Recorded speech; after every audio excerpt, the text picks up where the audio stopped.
नरेंद्र मोदी, एक ऐसा नाम जो आज दुनिया के सबसे ताकतवर और विवादास्पद नेताओं में गिना जाता है।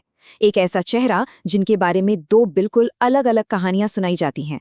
एक कहानी उन्हें 1 अरब से ज्यादा लोगों की उम्मीद बताती है, तो दूसरी उन्हें एक ऐसे नेता के तौर पर देखती है जिसकी शख्सियत पर कई सवाल हैं। तो चलिए नरेंद्र मोदी की इसी कहानी को समझने की कोशिश करते हैं। हम देखेंगे कि एक ही नेता के बारे में ये अलग-अलग नजरिए क्या हैं, उनके शुरुआती साल कैसे थे, उनकी आर्थिक नीतियां यानी मोदीनॉमिक्स क्या है, उनके व्यक्तित्व की राजनीति को समझेंगे और आखिर में बात करेंगे कि उनकी विरासत को कैसे देखा जाता है। देखिए, नरेंद्र मोदी को समझने के लिए सबसे पहले उनके बारे में कही जाने वाली दो बिल्कुल विपरीत कहानियों को समझना बहुत जरूरी है।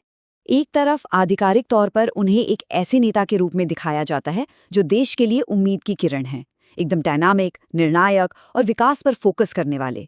वहीं दूसरी तरफ उनके आलोचक हैं जो कहते हैं कि ये सब एक सोची समझी रणनीति है, एक तरह का इमोशनल मैनेजमेंट, जिससे उनके इर्द गिर्द एक कल्ट यानी कि एक पंथ जैसी छवि बना दी गई है। तो सवाल ये उठता है कि आखिर एक ही इंसान की ये दो अलग अलग छवियां बनी कैसे? इसकी जड़ें उनकी शुरुआती जीवन की कहानी में है, जो खुद एक राजनीतिक बहस का मुद्दा बन चुकी है। अगर हम आधिकारिक कहानी देखें तो वो शुरू होती है गुजरात के वडनगर से। एक साधारण परिवार में जन्म, छोटे उम्र से ही आरएसएस से जुड़ाव और फिर इमरजेंसी के दौरान लोकतंत्र की बहाली के लिए संघर्ष। ये वो दौर था जिसने उनकी राजनीतिक नींव को मजबूत किया, और वो खुद भी मानते हैं कि इमरजेंसी के खिलाफ जो आंदोलन था वो उनके लिए एक बड़ा सबक था। इसी अनुभव को उनकी छवि के एक अहम हिस्से की तरह पेश किया जाता है, एक ऐसे नेता के तौर पर जो हमेशा लोकतंत्र के आदर्शों के लिए खड़ा रहा। लेकिन जैसा कि हमने कहा, एक दूसरी कहानी भी है। आलोचक उनके शुरुआती सालों को बिल्कुल अलग नजरिए से देखते हैं।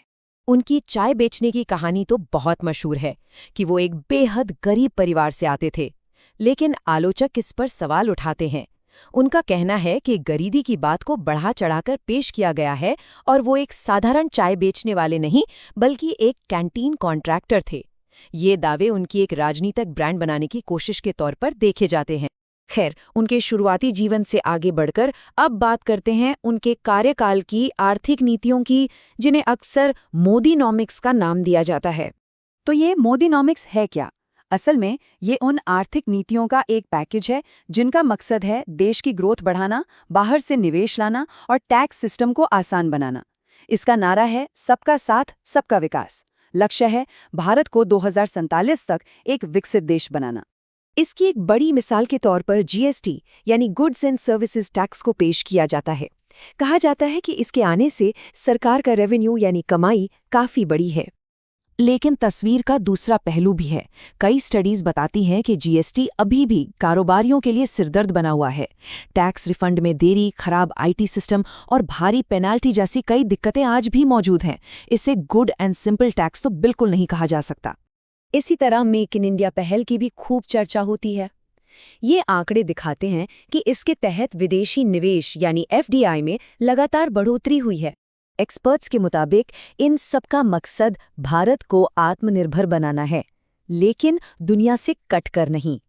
कोशिश ये है कि भारत की अर्थव्यवस्था दुनिया के साथ और बेहतर तरीके से जुड़े।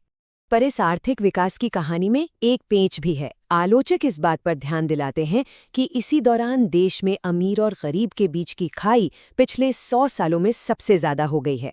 आज भी 80 करोड़ लोगों को 5 किलो मुफ्त अनाज पर निर्भर रहना पड़ रहा है। ये सवाल उठता है कि इस ग्रोथ का फायदा आखिर किसे मिल रहा है?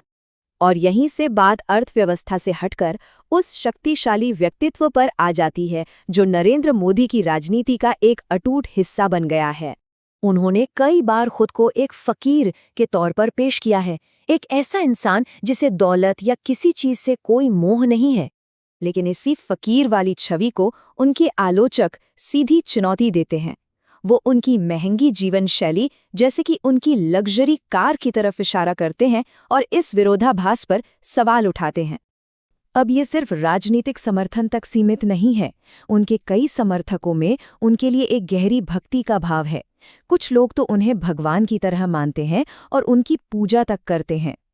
तो आलोचक कहते हैं कि ये भक्ति अचानक नहीं हुई है, बल्कि ये एक सोची समझी रणनीति का नतीजा है। उनके मुताबिक एक 4 स्टेप्स का फॉर्मूला इस्तेमाल किया जाता है। पहले गर्व की भावना जगाना, फिर ऐतिहासिक शिकायतों को उभार कर पीड़ित महसूस कराना, फिर एक डर का माहौल बनाना और आखिर में मोदी को एकमात्र बचाने वाले मसीहा के रूप में पेश कर। तो आखिर में हम कहाँ पहुँचते हैं? हम एक ऐसी विरासत को देखते हैं जो उतनी ही बंटी हुई है जितनी कि उनके बारे में सुनाई जाने वाली कहानियां। क्या वो एक सेल्फ मेड विकास पुरुष हैं जिन्होंने देश की उम्मीदों को पूरा किया, या फिर वो एक ऐसे नेता हैं जिन्होंने अपनी छवि बनाने की कला में महारत हासिल कर ली है? और आखिर में नरेंद्र मोदी की कहानी हमें आज की राजनीति के एक बड़े सवाल पर लाकर छोड़ देती है। किसी भी नेता के लिए उसकी शख्सियत कहाँ खत्म होती है और उसकी नीतियाँ कहाँ से शुरू होती हैं। इतिहास उन्हें कैसे याद रखेगा, ये शायद आने वाले कई सालों तक एक बड़ी बहस का मुद्दा बना रहे।